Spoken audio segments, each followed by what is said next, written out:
I think it's when we start to make assumptions about people who hold different opinions from us, that's when we have problems, right? That's when we get into what we call affective polarization.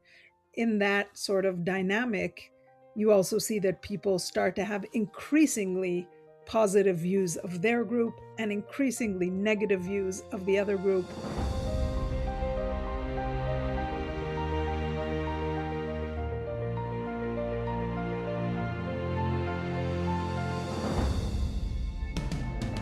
Hey everyone, it's Disagreeing Well, the podcast about polarization, why it matters, what drives it, and what we should be doing about it. I'm your host, John Malloy, and as we've seen throughout this podcast series, polarization is often less about what we believe and more about how we talk or even don't talk to each other. Instead of listening to the other side, we too often lecture, talking down to those we disagree with by telling them the many ways that they are wrong, or worse, we stop talking to them altogether, vilifying them as enemies unworthy of engagement. Technology has intensified this dynamic. Online spaces can pull us further apart, sort us into camps, reward outrage, and make it easier than ever to avoid real engagement with people who think differently. We no longer have a shared town square where communities work things out face to face. That said, while technology has the power to divide us, it also holds the potential to bring us together and provide a platform for exploring different perspectives on issues, listening to the other side, and engaging in meaningful conversations. That's the idea behind Digital Public Square, a Canadian-based organization that works to build online spaces designed to connect people rather than drive them apart. Through digital tools, research, and public conversations, they focus on rebuilding trust, encouraging dialogue across differences, and directly taking on polarization as one of the defining challenges of our time. I'm really pleased to welcome Shlomit Broder, the CEO of Digital Public Square, to the podcast to talk about how her organization is fighting polarization. Shlomit, welcome to Disagreeing Well. Thank you so much. I would love to disagree well with you. Well, maybe not the point of the podcast to disagree well, but to figure out how we can disagree well. And I want to talk about the work you're doing, but I thought I'd begin, as I do with all guests, a little bit about yourself, how you came to this role, a little bit about your background. Yeah, thanks for having me, John. It's really a pleasure to be here. My background. I always debate if to start sort of from the personal or the professional because they're a little bit, both pieces are connected to this work. I grew up in Israel in my very Canadian family. My parents actually are originally from Montreal, but they moved to Israel in the hopeful 70s. And I was born there, but spent sort of, half of my every summer, I would say, here. And so always had sort of these two worlds exist within me, the Canadian and the Israeli sort of I would say culture and values and experiences. As I said, I grew up there in Tel Aviv, and eventually pursued academic studies. I studied behavioral science. I had a studied for an MBA degree, and started working in a tech company, in a technology company, and really sort of advanced my career in this technology in multiple roles.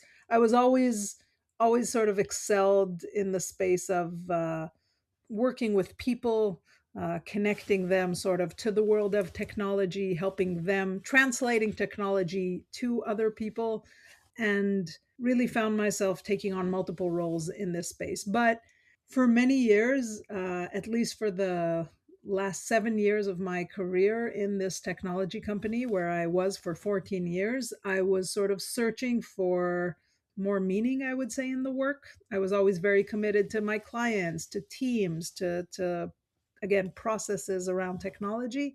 But I really wanted it to sort of better align with my value system.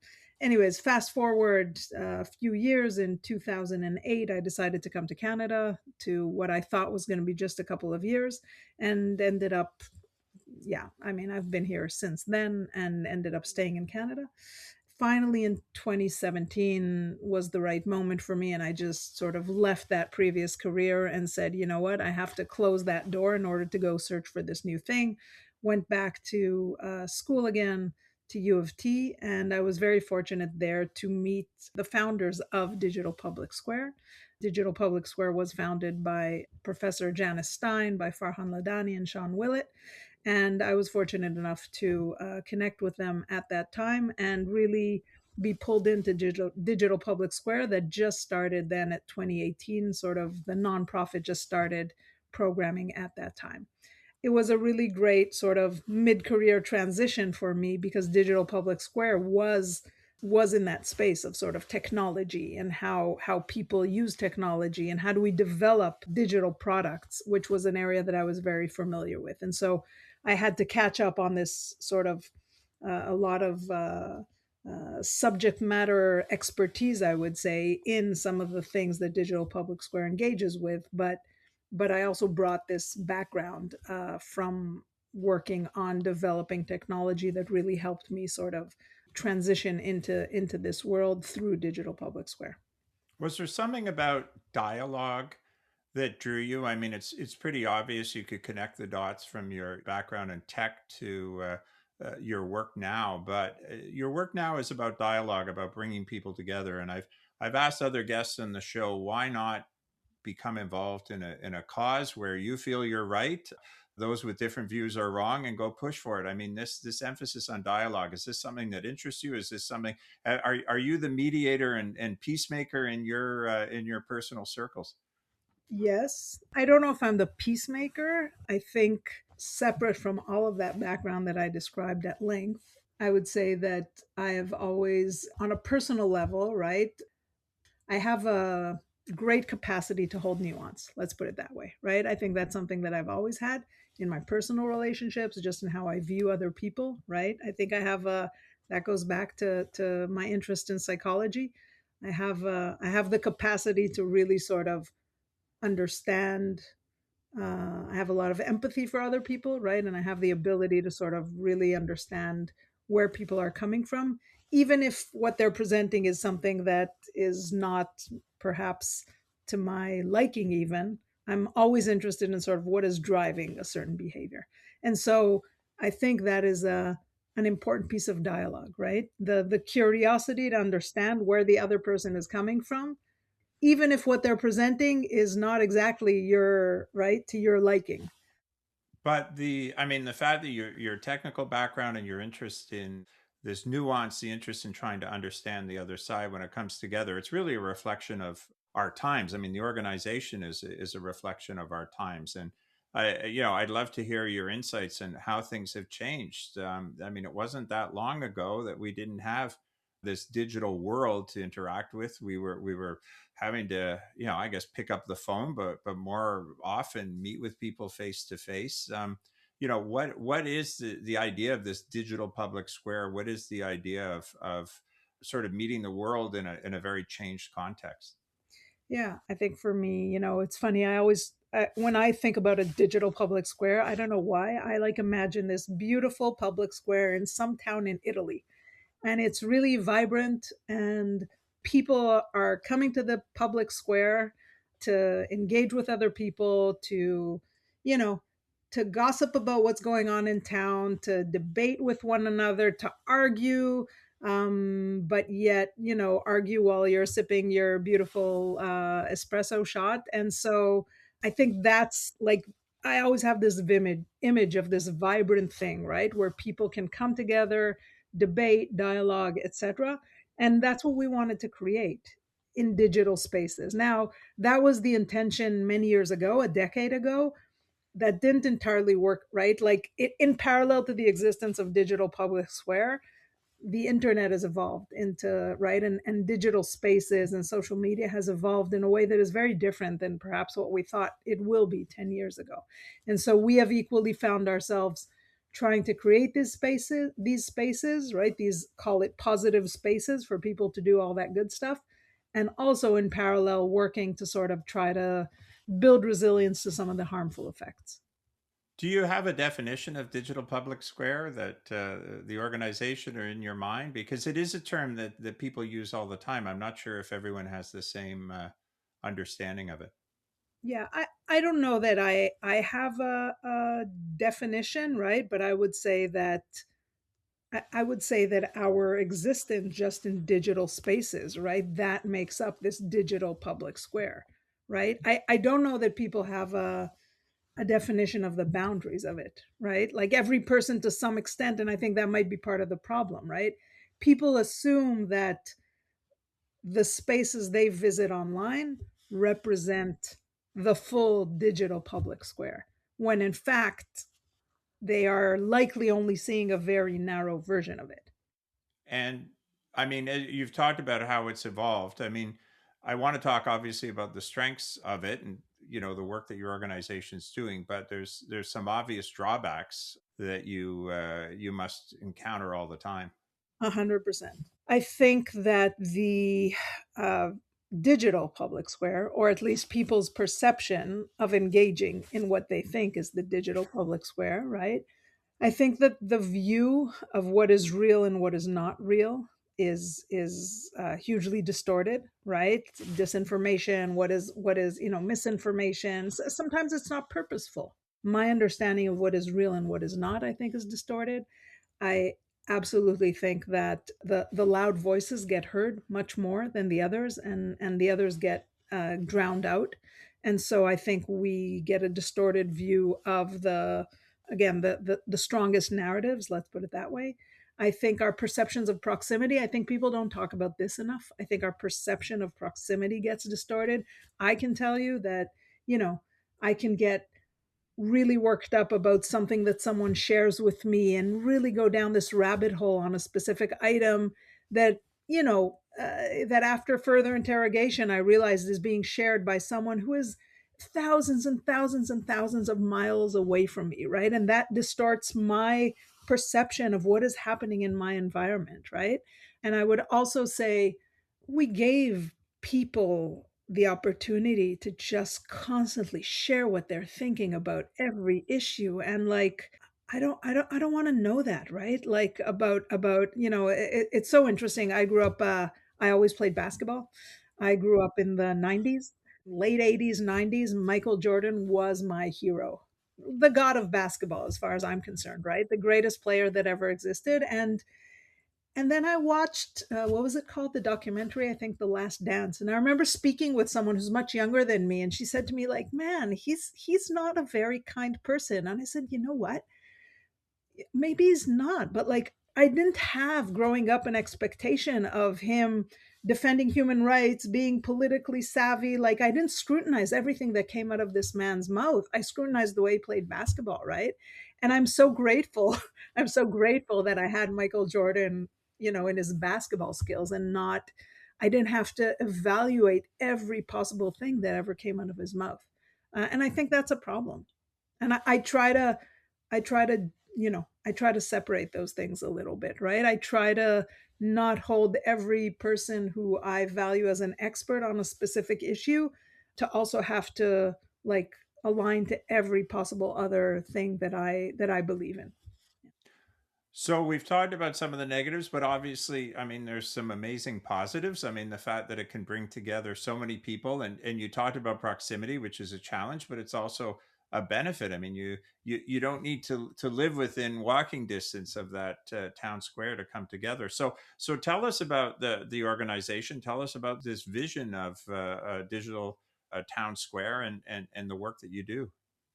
Yeah, I mean, I would say we try to leverage digital spaces in order to do two things. One is to try to build resilience to some of the harmful effects. So like in that means, we will build different products that will help people have greater skills at identifying disinformation, right? We won't tell them what is true or what is false. That's not our business. We will try to educate them on the tactics that sometimes are used by actors to show false information, right? We will try to help them educate themselves on how to assess on their own, right, what is right and what is fiction. Equally, we will sometimes try to share actual data, right? If we conduct a really rigorous national representative survey of Canadians' opinions on a certain issue, we want to share that back. And we want to share that back sometimes in a way that addresses some of the misperceptions that are out there. And so, or we'll share personal stories, right? Personal stories that perhaps are not getting heard because guess what? People don't want to share their stories and get taken down online because somebody is going after them for an opinion that they have. And so we really try to build resilience to some of the harmful effects. And we also try to create spaces where people can engage more positively with content online. And I mean, a big focus of your work has been on polarization. In fact, you held a conference, I understand, recently on the topic of polarization. And I'd love to hear about it, but I'll also give a note that when I looked through, I wasn't at the conference. When I looked through the guest list, some of the guests that were there are people that have been on this podcast. So you brought together quite a cross section. So tell us a bit about your very specific work on polarization and maybe a bit about the conference. So the work on polarization really, I think that's also that piece of where my personal sort of bumped into to the professional. We were working on a project at the time, I would say in early 2025, that was sponsored by the Canada Center, Public Safety Canada. And they were really, we were working on a project already with them, and there was a great concern about polarization in Canada. And that is something that we were able to really sort of lean into with our work. We really looked at sort of two things throughout this year in 2025. It was a really important year, won the elections, of course, the 2025 elections, and there was so much, what we would consider political polarization around the elections. And then separately, we also wanted to look at polarization in Canada, specifically about the issue of Israel-Gaza. And again, that was also very personal for me. And so really this project, and when we started exploring more in depth this issue of polarization, it's a very multidisciplinary complex thing. I mean, you know this, right? You've dedicated this podcast to that. And so we were interested in really exploring the different facets of it. We were interested in exploring the politics of polarization, the dynamics, the social psychology of it, right? And so as part of the work that we were doing, we also decided to sponsor this conference and try to bring together people from these different areas, right? We brought together academics, we brought, social activists, civil society, researchers, community organizations, people who were living and breathing this sort of polarized environments. There were people that their jobs significantly changed, right, in these sort of more polarized times, even though they never chose to work on this issue specifically, but they found themselves in these situations that suddenly made their daily job, right, their day job, really difficult. And so we sponsored this event, and it was really successful. I think it was just something that was so each one of the panels, it was so relatable, right? Like we're all living and breathing this environment, and I think that's why it was so compelling. And then the other thing I will say, we weren't afraid to talk about polarization, about Israel and Gaza. And the most common sort of feedback that I received was, oh my God, thank you for giving this a stage, right? Thank you for talking about this. In most places, the conversation is shut down. It wasn't easy. And some people, we asked everybody to sort of check themselves and sort of be ready to be uncomfortable and to hear and to resist their instinct to say, hey, wait a minute, what about right? I disagree. There was room to disagree, but like do it in a way that but by sitting in the room, you agreed to disagree in a effective way. And so I think that was, to me, that was really really important, right? And I'm so proud of the fact that we did that and created that space in person for that conversation, and we're trying to do that now online as well. You speak about disagreement, but polarization, the way it's presented by so many guests here, and I'm interested in your definition, isn't it's not about holding strong views and encountering someone who holds different views. It's the way you interact. And I take it that was a big part about the conference, about this. Let's just vilify or well, I guess starting with dismiss the other side, vilify the other side, have no interest in listening.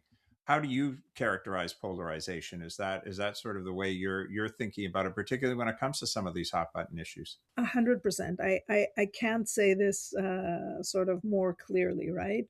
At least at Digital Public Square, that is something that we hold that's very important to us, right? Difference in opinion is important. It is desired. This is not about reaching agreement. This is not about making everyone a moderate. Like the actual difference in opinion about an issue is wonderful. I think it's when we start to make assumptions about people who hold different opinions from us, that's when we have problems, right? That's when we get into what we call affective polarization, right? When people strongly identify with their own group and start distancing from the other group and making assumptions about the other group, and increasing, in that sort of dynamic, you also see that people start to have increasingly positive views of their group and increasingly negative views of the other group. And when you start going down the path of like, no, the other group is immoral and has the wrong priorities, and that's when you start justifying for yourself the ability to just discount not only what they think but who they are, right, as human beings. And so I think that's the jump that we all have to be very, very careful that we are not making.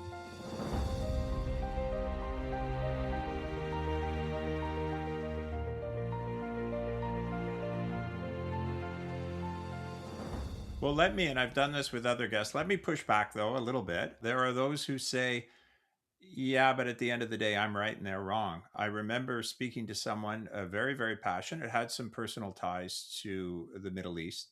And I remember them saying to me, you know what the problem is the other side they simply don't understand the facts. And if only we could present the facts to them, they would understand. I won't, it doesn't matter which side of the argument they were on, but once they understand it, and I've heard that on so many cases. What's going on in the United States, what's going. I mean, you have a whole list. If only we got the facts out. If the other side understood the facts, and I'm prepared to tell them the facts. In fact, I'll yell and scream and tell them the facts.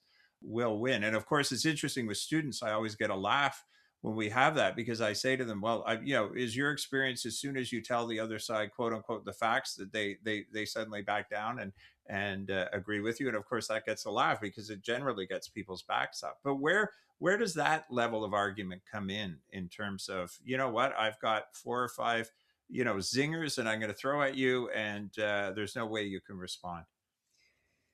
Yeah, look, I think facts are important, right? I'm not saying the whole world is obviously there is history and there are facts, but there's I would argue that for every person that 100% thinks these facts are true, right? There's another person who argues and has sort of the same conviction about those same facts, only sees them differently.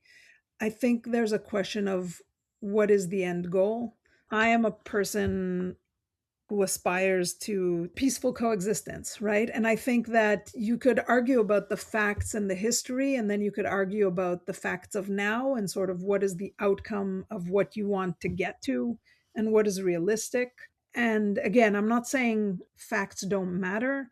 I just think that perhaps it's really important also to ground ourselves in sort of where we're going, what's the outcome, what are all the shared things that we want right now, and how do we get there. And I think that's the place where I believe that the how do we get there, I don't think the pathway goes through arguing about facts. I think it comes to understanding why it's maybe so important for me that you can respect what I believe are facts.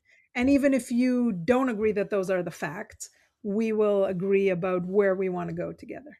I mean, this is why polarization is so difficult to address. I mean, I've made jokes on other podcasts, the sort of, maybe it's a new old joke, two things I hate: polarization and Trump voters. I mean, everyone seems to have these guardrails. They hate polarization as long as we're not talking about them engaging with someone who they really really disagree with. But let me ask you, you mentioned two sort of threads that were running through the work that you've done on polarization, and one was around the election. And I know you did a report, political polarization in Canada, divisions between left and right. And tell us about the report, and obviously very curious to what you found. Yeah, I think so. We did sort of three products around the elections and around what we consider political polarization and Canadians' perceptions of political polarization. Sort of engaged Canadians nationwide who feel really alienated and disconnected from the country's democracy.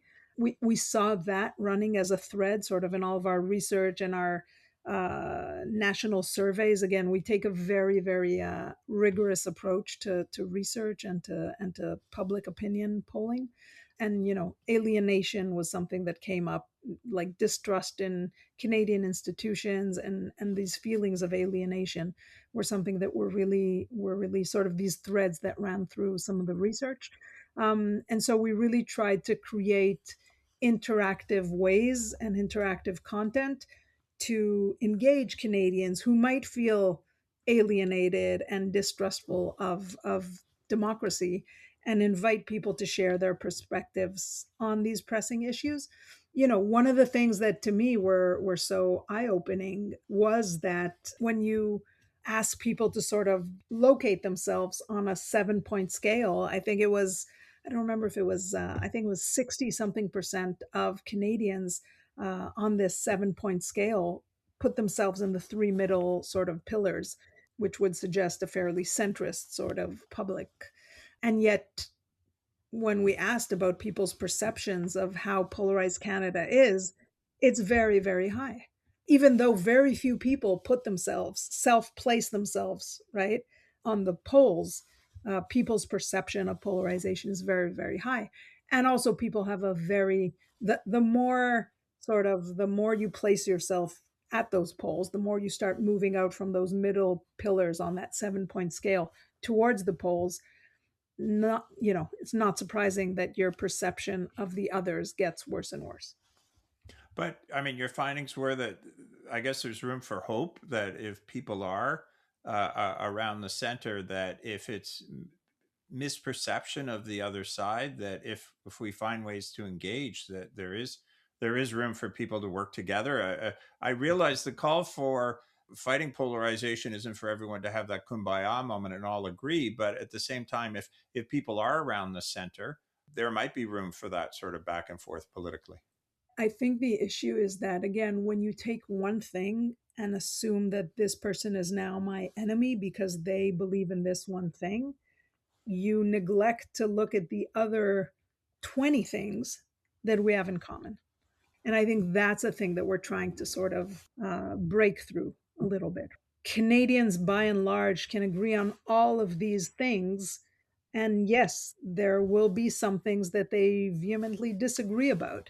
But we have to remember that that doesn't make us enemies, right? That makes us people who really disagree about this thing. If we want to explore each other's opinions and learn about that, right? Some people want to do that and some people don't. But even if you don't discount the other 20 things that we agree and that are really important to our life here as this one wonderful country and as neighbors, right? And out of this project, I assume it was out of this project or tied to it, is this digital tool, Canada is Talking? Yep. And how does that work, and what's been the sort of the outcome? Yeah, so Canada is Talking was really this campaign that started before the elections, Oh, I continued. guess I guess the report is really on Canada's Talking, or is tied to Canada's Talking. I mean, the two are tied together, I'm assuming. Yeah, the report was based on our nationally representative survey of Right. public opinion. Canada's talking is our digital intervention, right? That's us trying to create purposeful digital spaces where people can engage with these issues and these topics. And so that is where we have this, what we call a digital intervention that we put online.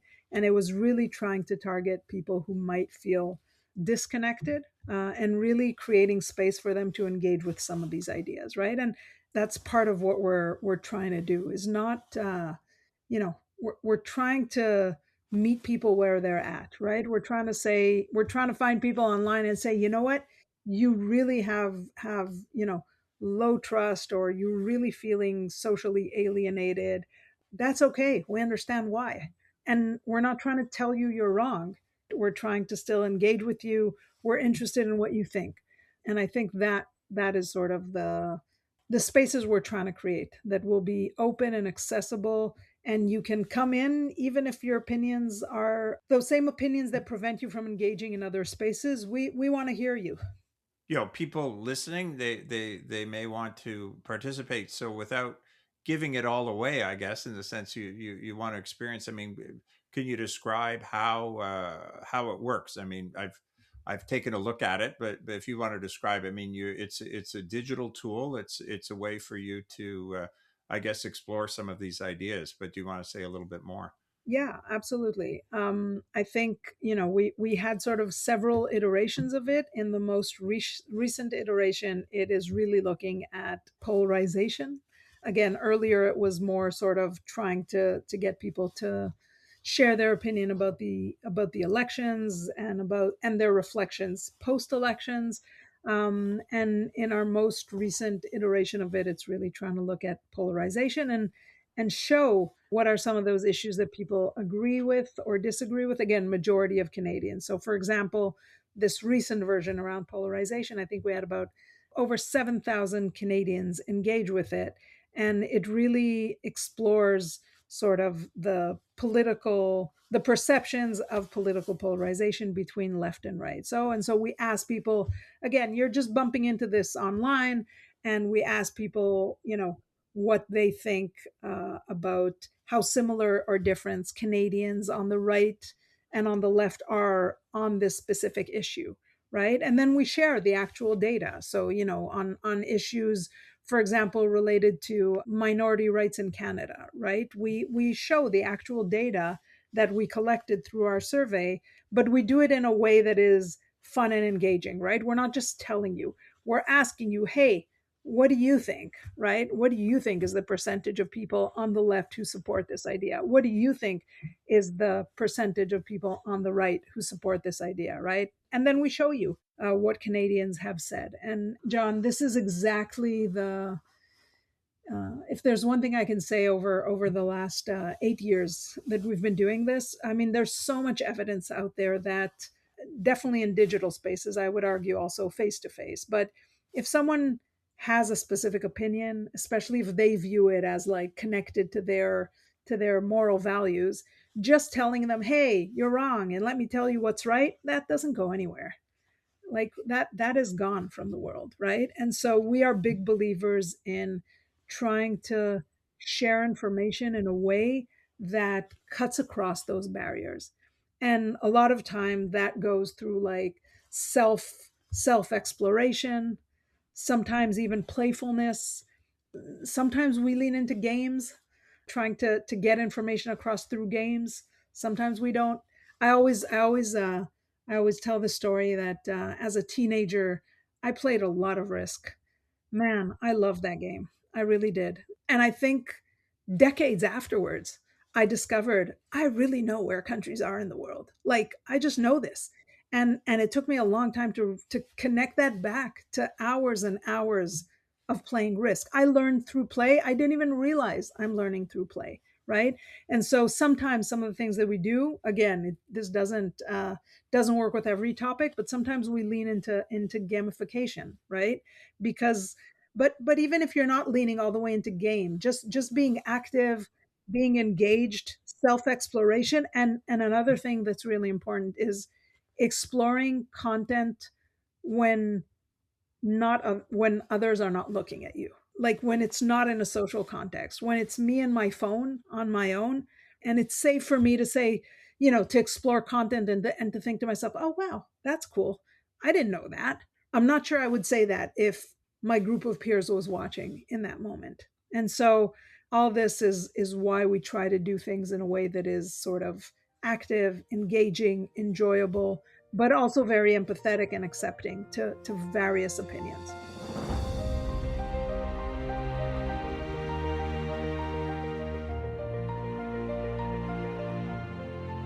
I have to ask you about Israel-Gaza and the work that you've been doing there. We've had Jeff Wilkinson and Raja Curry as guests on the podcast, and the theme of that show, very much along the lines of what we're talking about, wasn't you know.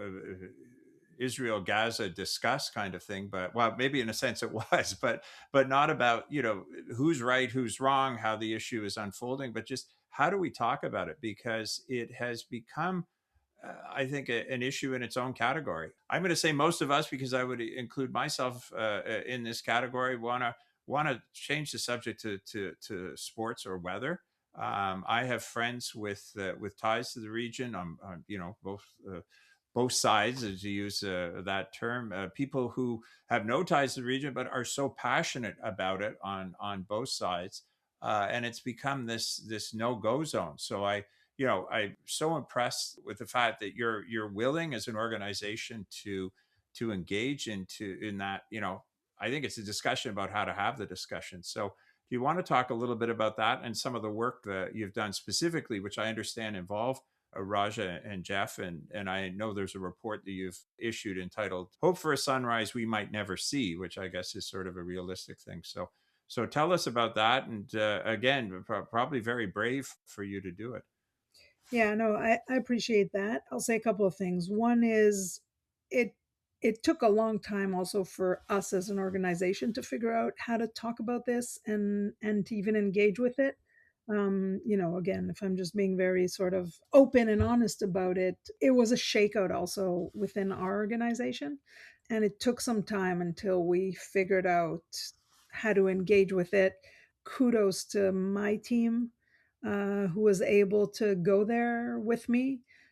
Some have ties to the region. Some have ties to religious minorities in Canada. Some are just worried Canadian citizens who didn't who that was also an important experience, who felt excluded because they don't have ties, and so we're questioning their ability to even join this conversation. So like for us, I think this was a really, really extreme case of difficulties that we try to work with here in Canada. But again, I don't want to create the false impression that this was by any way easy or sort of ready to go from the get go. It took us a long, long time. It took me a long, long time to be able to engage on this topic, to find my voice, to not get frustrated very quickly by what I was experiencing as a lack of enough context to engage in conversation. The other thing I want to say is I want to call out, of course, Raja and Jeff, who have been a huge part of this journey, but equally, I also want to mention Nikki Landau and Bashar al Shawa, who were another Palestinian Jewish duo mediators who have been doing this work. And we engaged both of them, both of these duos, and sort of together formed what we called internally as the delegation. And the delegation worked on everything on this topic. We worked together again, in addition to a couple of members from Digital Public Square. From Digital Public Square, we also had a multi-faith, I would say, little group who was part of that delegation. And I learned so much from all of these people that I mentioned through the exchanges that we had, and they learned from me as well.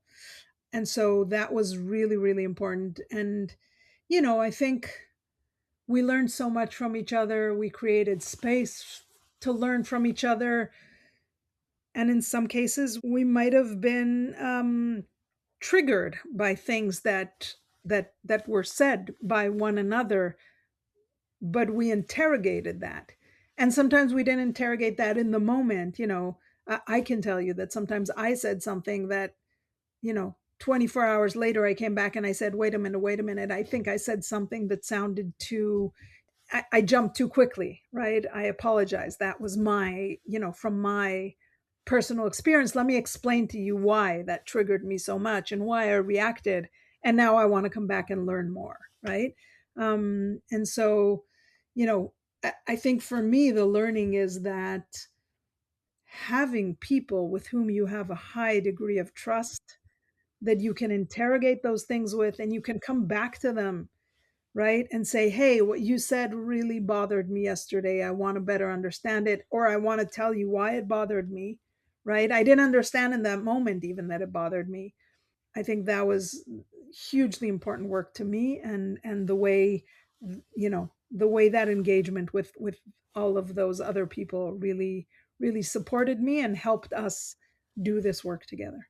And can you explain the what the some of the work was, how the projects were put together? I've had a chance to read the report, but you were obviously bringing together people, and do you want to just give us the framework?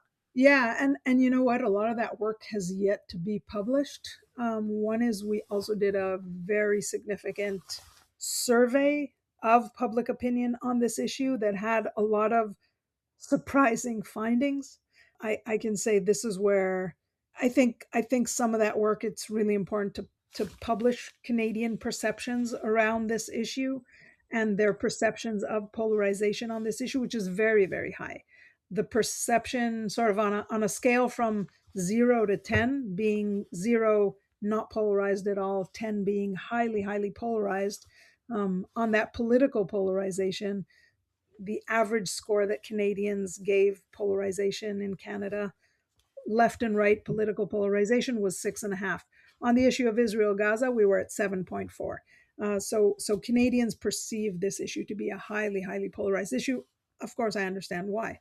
But when you actually survey where people stand and how much empathy they can hold for, as we said, either side or both, right? Some degree of empathy, some degree of sympathy, I should say, not empathy, some degree of sympathy towards both of these, again, as we said, sides, for a lack of a better term, you'd be surprised by the ability of Canadians to hold at least some degree of sympathy for both groups, right? Again, I'm not putting any moral judgment on that. I'm not saying you need to hold sympathy for both sides, definitely not equally, right? Everyone is entitled to their opinion, but you'd be surprised at the number of Canadians who actually hold some degree of sympathy for both groups.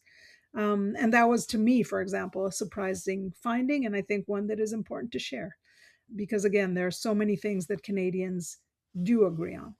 And so our work was, to get a better assessment of public opinion on this issue, which I think we did a great job at, and I'm eager to publish that.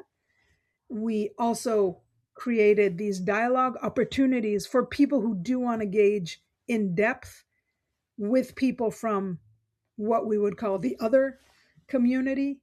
And when I say other community, that means people with opinions that seem to be from the other, right? Like, I think this is also a very slippery slope. The assumption that everybody who belongs to a specific religious minority must have opinions that align, right? And there's huge diversity of opinion. Through our data, that was very evident. There is huge diversity of opinion, more so. And again, without putting any judgments on that, there was a lot of diversity of opinion among the Jewish community, right? Less so among the Muslim community. In our survey, we weren't able to get really representative sample of Palestinians because that is such a small number, right? A much smaller minority. And so we oversampled Jewish Canadians and Muslim Canadians. Well, tell us about the dialogues Yeah, thank that you. took place. And so we did want to offer the opportunity for people who do want to engage in depth in dialogue. We wanted to offer that opportunity. And so we had both Hori conversations, Raja and Jeff holding their format of what they called transformational conversations.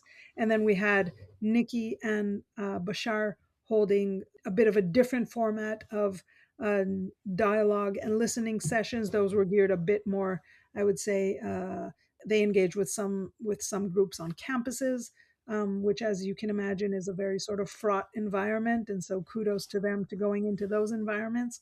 Younger people, in some cases, throughout this year, both of them held multiple sessions that were really, really transformative to people who participated in that. And then what I am really interested in, or at least I should say Digital Public Square is really interested in, is how do you scale some of that magic to digital spaces, right? And how do you scale, right?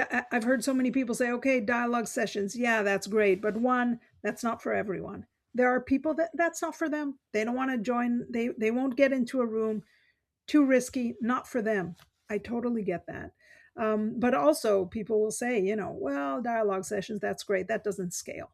And I'm really interested in how do you scale some of that magic that happens in the room in digital spaces. And that is something that we have been experimenting with, because again, that is Digital Public Square's area of expertise.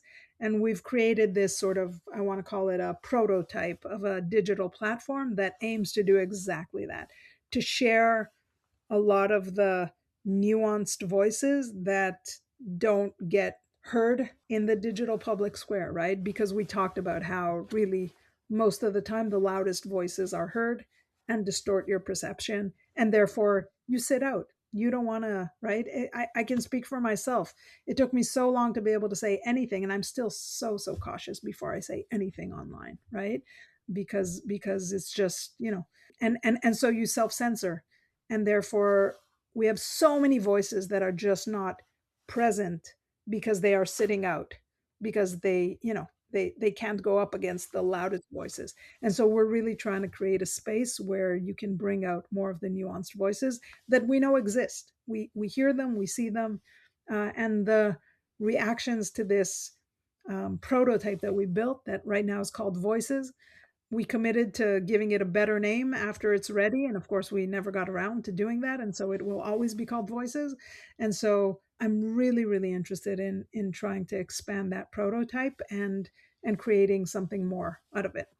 Just to unpack this a bit more, I mean, dialogue, it's not let's bring together a group of people passionate about the Middle East and have them argue. I mean, it's can you explain, it's having read the report, it's about listening, and it's sort of empathy and trying to see it from the shoes of someone else. I mean, do you want to just expand a bit about what these sessions are about and what the goal of this tool would be? As I say, not to say, well, this fact versus that fact, that sort of thing. 100%.